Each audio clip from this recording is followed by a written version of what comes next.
सहज तुम्हाला मी सांगतो, प्रदेशाध्यक्ष रवींद्र चव्हाण आले, सर्वात जास्त निरंजनजी या कोकणामध्ये सर्वात कोणत्या शहरामध्ये रस्ता खराब झाला असेल तर तो खेडमध्ये. या मतदारसंघातून निवडून आलेले आमदार हे मंत्री असताना ही ह्या शहराच्या रस्त्यांची दुर्दशा आम्हाला पाहायला मिळते आणि ते येणार म्हणून रातोरात हा अर्धा रस्ता झाला.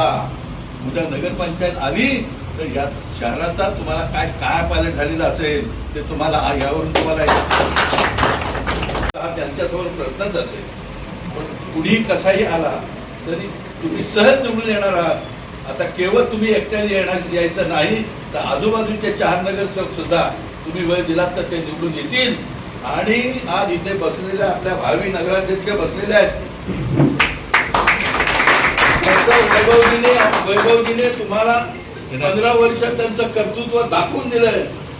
तर तो वारसा चालवण्यासाठी परमेश्वरानं तुम्हाला त्यांच्या रूपानं दुसरे सिंहाच्या खुर्चीवर बसणारा नगराध्यक्षात सुद्धा त्या तोलामोलाचं काम करणाऱ्या आपल्याला उमेदवार म्हणून आपल्याला पक्ष देणार आहेत असं मला वाटतं.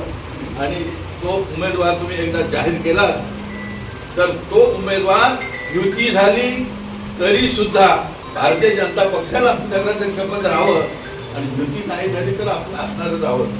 त्यामुळे ते आले तर त्यांचं स्वागत, नाही आले तर त्यांच्याशिवाय अशी अशी परिस्थिती या खेडमध्ये तयार झालेली आहे. आणि या जिल्ह्यामध्ये पहिला बॉम्ब फुटतो, जो काय क्रांती होते, जो काय बदल होतो, राजकीय स्फोट होतो, तो पहिला खेडमध्येच होतो. आणि तो सुद्धा स्फोट भारतीय जनता पक्षाचा या निवडणुकीमध्ये झालेला पाहायला मिळेल. आणि त्यातून कमळच तुम्हाला पाहायला मिळेल. आणि